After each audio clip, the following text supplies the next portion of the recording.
तो प्रिय आईएएस में आपका स्वागत है। मैं पीयूष पांडे। देखिए, बहुत दिनों से नहीं आ रहा था वीडियो, लेकिन आज आया है इकोनॉमिक्स के, और आपको बहुत अच्छा लगने वाला है, बहुत मजा आने वाला है। तो देखिए, आज जो हम लेकर आए हैं इकोनॉमिक्स के कुछ चीजें लेके आए हैं। अभी बीपीएससी का आपका पेपर होने वाला है, तो उसमें भी मजा आने वाला है। इकोनॉमिक्स, तो बीपीएससी का पेपर होने वाला है आपका। क्या होता है, तो क्या चीजें हमें पढ़ना है इकोनॉमिक्स का, उसको ध्यान से देखिए। बहुत ही मजेदार है। हम आज पढ़ेंगे पेमेंट बैंक और स्मॉल फाइनेंस बैंक। बैंक की सीरीज जो चली आ रही थी, उसमें दो बैंक बचे जाते थे, वो पेमेंट बैंक और स्मॉल फाइनेंस बैंक। तो इसको ध्यान से देखिएगा। एक है पेमेंट बैंक, पेमेंट बैंक, और दूसरा है, दो है, एक है गया पेमेंट बैंक और दूसरा हो गया small finance bank. Small finance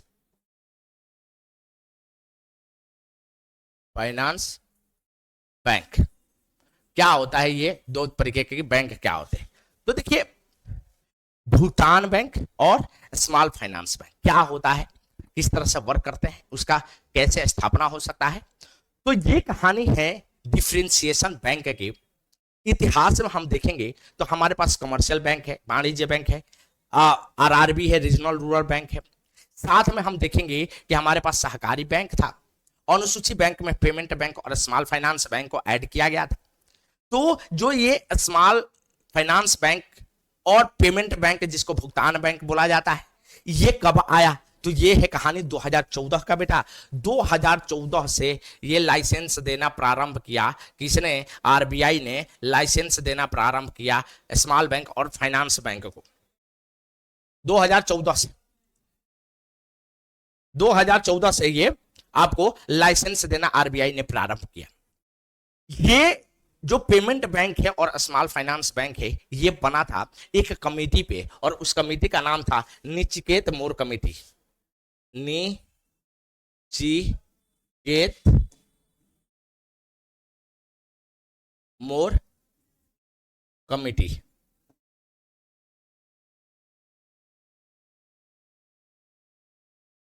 Nachiket मोर कमेटी के रिकमेंडेशन पे डिफरेंशिएशन बैंक को बनाया गया था। नचिकेत मोर कमेटी, नचिकेत मोर कौन थे? तो ये थे आईसीआईसी के गवर्नर हुआ करते थे, आईसीआईसी बैंक के अध्यक्ष हुआ करते थे, और उनके ही रिकमेंडेशन पे इसका निर्माण किया गया था। किसका? डिफरेंशिएटेड बैंक का। एक्चुअली डिफरेंशिएटेड बैंक बना क्या था, तो ये कहानी है बेटा उसका, जो कि बेटा ये कहानी है फाइनेंशियल इंक्लूजन का। क्या होता है? वित्तीय समावेश, फाइनेंशियल इंक्लूजन। फाइनेंशियल इंक्लूजन का मतलब वित्तीय वित्तीय समावेश, समावेश। वित्तीय समावेश की कहानी बहुत पहले प्रारंभ होती है, और ये कहानी प्रारंभ होती है बहुत साल पहले, जब लीड बैंक की स्थापना हुई।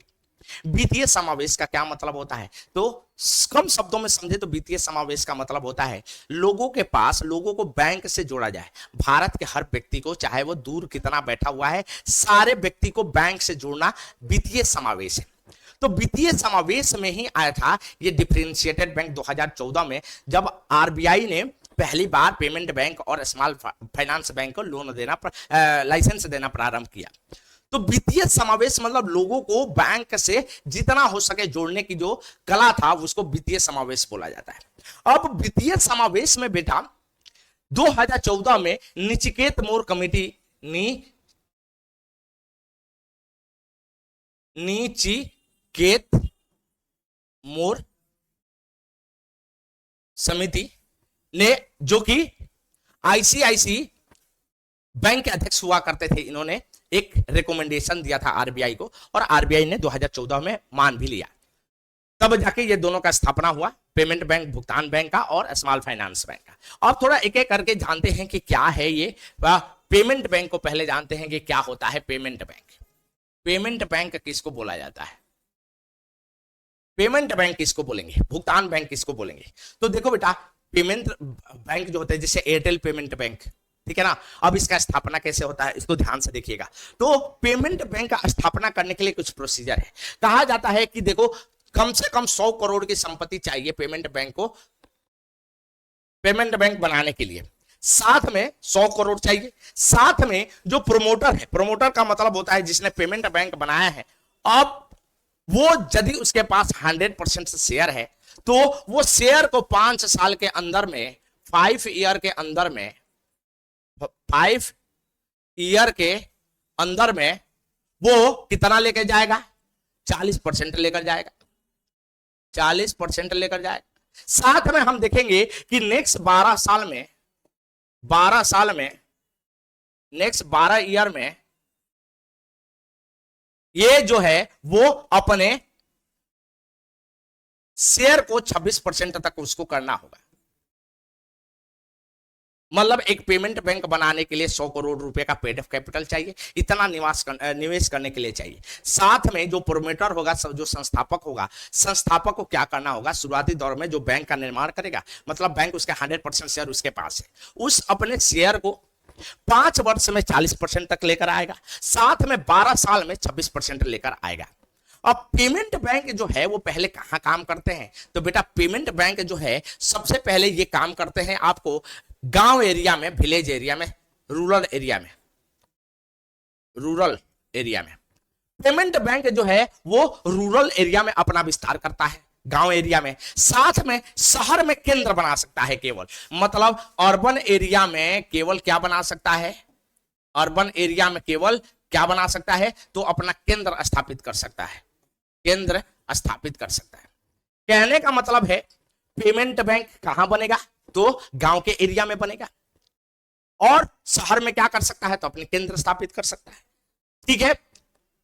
दूसरा चीज है, ये केवल डिपॉजिट लेता है, मतलब इसमें लोग अपना पैसा जमा करा सकते हैं, और पैसा जमा कराने का मतलब है कि ये लोन नहीं देता है, केवल आप पैसा जमा करा सकते हो। और पैसा जमा कराने शुरुआती दौर में पेमेंट बैंक में जो जमा कराने की राशि थी वो 1 लाख रुपया हुआ करती थी, 1 लाख रुपया ही आप जमा करा सकते। साथ में इसको 2021 में कितना कर दिया गया? तो इसका बेटा कर दिया गया आपके 2 लाख रुपए, 2 लाख रुपए तक कर दिया गया कि आप 2 लाख रुपया तक जमा करा सकते हो पेमेंट में। इसका मतलब जो पेमेंट बैंक है केवल जमा करा सकता है, और दूसरा लोन नहीं दे सकता है। जमा कराने का मतलब आपको डेबिट कार्ड दे देगा, लेकिन आपको क्रेडिट कार्ड नहीं दे सकता। क्रेडिट कार्ड नहीं दे सकता मतलब पहले ये डेबिट कार्ड दे सकता है, डेबिट कार्ड दे सकता है, ठीक।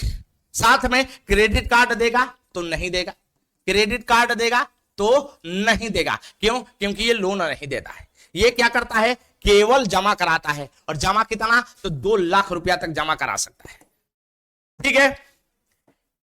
साथ में इसका सेम कहानी है जैसे बाकी बैंकों के जितने भी अनुसूची बैंक है, इसको सीआरआर एसएलआर रखना होता है, साथ में इसको भी सीआरआर एसएलआर रखना होता है। और सीआरआर एसएलआर कैसे रखता है पेमेंट बैंक? तो आप यदि देखेंगे तो अपने डिपॉजिट के जितना डिपॉजिट है, डिपॉजिट के 75% एसएलआर के रूप में रखता है, एसएलआर के रूप में, और साथ में इसमें भी गवर्नमेंट सिक्योरिटी के रूप में, गवर्नमेंट सिक्योरिटी के रूप में। कहने का मतलब है कि जो पेमेंट बैंक है अपने डिपॉजिट के 75% एसएलआर के रूप में रखता है, साथ में गवर्नमेंट सिक्योरिटी के रूप में रखता है। मतलब उसको एसएलआर बाकियों के लिए कितना है? 18% है, लेकिन पेमेंट बैंक कितना रखेगा? 75% रखेगा, और यही इसका कमाई भी है। साथ में गवर्नमेंट सिक्योरिटी के रूप में है तो कमाई है। साथ में ये 25% जो बचता है, ये 25% कहां रखता है? तो ये 25% रखता है किसी और बैंक के खाता बना के, तो जो उसको इंटरेस्ट मिलता है बाकी पैसे का, यही पेमेंट बैंक का कमाई है। साथ में पेमेंट बैंक कुछ काम कर सकता है, जैसे म्यूचुअल फंड का काम कर सकता है, म्यूचुअल फंड का काम कर सकता है, म्यूचुअल फंड। साथ में आप देखेंगे कि इसको पेमेंट बैंक को म्यूचुअल फंड बाकी चीजों में भी अलाउ है, कुछ चीजों में अलाउ है जो ये काम कर सकता है। तो इसके एग्जाम्पल में अभी कौन है, तो एयरटेल पेमेंट बैंक है, आपको एयरटेल पेमेंट दिखाई देगा, एयरटेल पेमेंट बैंक है, पेमेंट बैंक है। साथ में आपको पेटीएम का है, पेटीएम पेमेंट बैंक है, पेमेंट बैंक है। कहने का मतलब है कि छोटे छोटे उद्योगपतियों के लिए, जो छोटे छोटे उद्योगपति है, छोटे छोटे लोग हैं, अपना पैसा वित्तीय समावेश हो रहा है, लोग अकाउंट से जुड़ रहे हैं और पेमेंट बैंक उसी में बढ़ावा देता है। तो पेमेंट बैंक बनाने की यह प्रक्रिया है बेटा। और पेमेंट बैंक कैसे बनता है, तो थोड़ा सा एक बार और देख लो। पेमेंट बैंक ऐसा है, वित्तीय समावेश के लिए बनाया गया। किसके कहने पर बनाया गया, तो नचिकेत मोर कमेटी ने 2014 में बोला था।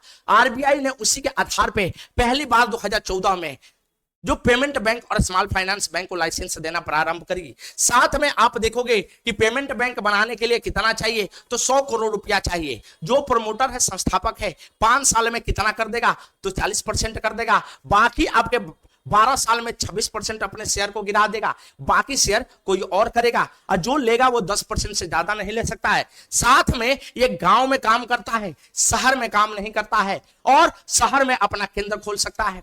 साथ में आप देखेंगे कि पेमेंट बैंक है, ये डिपॉजिट करता है, खाली जमा कराता है, लोन नहीं देता, इसलिए क्रेडिट कार्ड नहीं देता है, डेबिट कार्ड देता है क्योंकि जमा कराता है। 2021 में 2 लाख रुपए तक जमा कराया जा सकता है पेमेंट बैंक पे। और ये आपके कहानी है पेमेंट बैंक की। साथ में ये अपने डिपॉजिट के 75% एसएलआर के रूप में रखता है। एसएलआर क्या होता है, तो भाई ये आरबीआई द्वारा सीआरआर एसएलआर रेगुलेशन के लिए होता है, मौद्रिक नीति अपनाता है, उसके आधार पर ये क्या करता है, इन्फ्लेशन मुद्रास्फीति को कंट्रोल करता है, इकोनॉमिक ग्रोथ को देखता है, और तीसरा सबसे महत्वपूर्ण है विनिमय दर, एक्सचेंज रेट को भी मैनेज करता है मौद्रिक नीतियां से। तो एसएलआर के रूप में 75% रखना है, वो भी गवर्नमेंट सिक्योरिटी के रूप में रखना है। एयरटेल और पेटीएम ऐसे कुछ क्या है आपके पेमेंट बैंक। वही आप देखेंगे small finance bank, small finance bank ये क्या होता है, तो ये एक तरीके की कमर्शियल बैंक ही है। ये किसके आया था, तो ये भी नचिकेत मोर कमेटी के रिकमेंडेशन पे आया था। नचिकेत मोर कमेटी के रिकमेंडेशन पे ही बना था। 2014 कब बना था, तो 2014 में भी लाइसेंस दिया गया था स्मॉल फाइनेंस बैंक का। कैसे अलग है स्मॉल फाइनेंस बैंक किससे, पेमेंट बैंक से, तो इसको ध्यान से देखिए। स्मॉल फाइनेंस बैंक की स्थापना करने के लिए कितने निवेश चाहिए, तो इसके लिए निवेश चाहिए आपके 300 करोड़ रुपया। 300 करोड़ रुपया चाहिए आपको स्मॉल फाइनेंस बैंक बनाने के लिए। साथ में आप देखोगे कि स्मॉल फाइनेंस बैंक है, कमर्शियल बैंक की तरह, वाणिज्य बैंक की तरह काम करता है।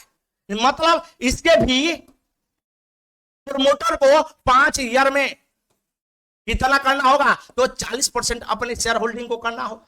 साथ में 12 साल में 12 ईयर में अपने होल्डिंग को 26% तक लाना होगा। सेम कंडीशन पेमेंट बैंक का भी है, 5 साल में 40% अपने शेयर को गिराना होगा, साथ में 12 साल में कितना, तो 26%। अब बाकी कोई दूसरा लेगा तो वो 10% से ज्यादा नहीं ले सकता। साथ में स्मॉल फाइनेंस बैंक शहर और गांव दोनों में चलता है, अर्बन तथा रूरल दोनों जगह है, इसका दोनों है। साथ में आप देखेंगे स्मॉल फाइनेंस बैंक जो है वो डिपॉजिट भी कराता है, डिपॉजिट भी, और साथ में क्या कराता है, तो लोन भी देता है लोन भी देता है। यदि डिपॉजिट कराता है तो इसका मतलब डेबिट कार्ड भी देगा, डेबिट कार्ड भी देगा, और लोन देता है तो क्रेडिट कार्ड भी देगा, क्रेडिट कार्ड भी देगा, डिपॉजिट और लोन भी देता है। ये सिंपल सी बात है। सबसे बड़ी बात है कि ये 75% लोन जो है अपना 75% लोन है, ये लोन प्राथमिक प्राइमरी सेक्टर में देता है, प्राइमरी सेक्टर में देता है, जैसे एग्रीकल्चर हो, कृषि हो, छोटे छोटे उद्योग हो, इंफ्रास्ट्रक्चर के लिए है। तो प्राइमरी सेक्टर में अपने 75% को लोन को दे देता है। और लोन देने का भी तरीका है दोस्तों, ये किसी भी व्यक्ति को 25 लाख से ज्यादा नहीं दे सकता। ऐसा लोन देना है कि 25 लाख से ज्यादा नहीं देगा। स्मॉल फाइनेंस बैंक एक तरीके से वाणिज्य बैंक की तरह ही काम करता है, शहर में भी काम करेगा, रूरल एरिया में भी काम करेगा, और साथ में इसको हम देखेंगे कि स्थापना इसका करीब करीब कमर्शियल बैंक जैसा ही है, लेकिन 75% अपने डिपॉजिट एनडीटीएल के वो लोन में दे देता है। कितना? प्राइमरी सेक्टर में, जैसे कृषि में हो गया, ग्रामीण सेक्टर में हो गया, शिक्षा पे, इन सारी चीजों पे 13 टोटल प्राइमरी सेक्टर है, उन प्राइमरी सेक्टर में ये क्या करता है, ये निवेश करता है। तो ये होता है स्मॉल फाइनेंस बैंक, जो एक वाणिज्य बैंक की तरह है। वहीं पेमेंट बैंक को देख रहे हैं, वो उसका अलग स्थापना है। तो ये दोनों के बैंकों का निर्माण क्यों किया गया था, कोई पूछे तो वित्तीय समावेश के लिए था, फाइनेंशियल इंक्लूजन का। और इसका मतलब क्या होता है, तो फाइनेंशियल इंक्लूजन का मतलब होता है भारत के प्रत्येक व्यक्ति जो है वो अकाउंट से जुड़ जाए। जैसे जनधन योजना में अकाउंट खुलवा दिया गया था बहुत सारे, और व्यक्ति को बैंकिंग फैसिलिटी मिले। यदि पैसा सरकार द्वारा भेजा जाए तो सीधे खाता में भेजा जाए, यदि सब्सिडी भेजा जाए तो कहां भेजा जाए, सीधे सरकार की खाता में भेजा जाए। यह होता है बैंकिंग के दोनों, पेमेंट बैंक और स्मॉल फाइनेंस बैंक। आगे हम देखेंगे, ये चौथा है। इसके बाद हम देखेंगे इकोनॉमिक्स के अगला कंसेप्ट मनी मार्केट है, आपके कैपिटल मार्केट किस तरह से। लोगों को बताते रहिए, शेयर करते रहिए। Thank you so much. जय हिंद, जय भारत।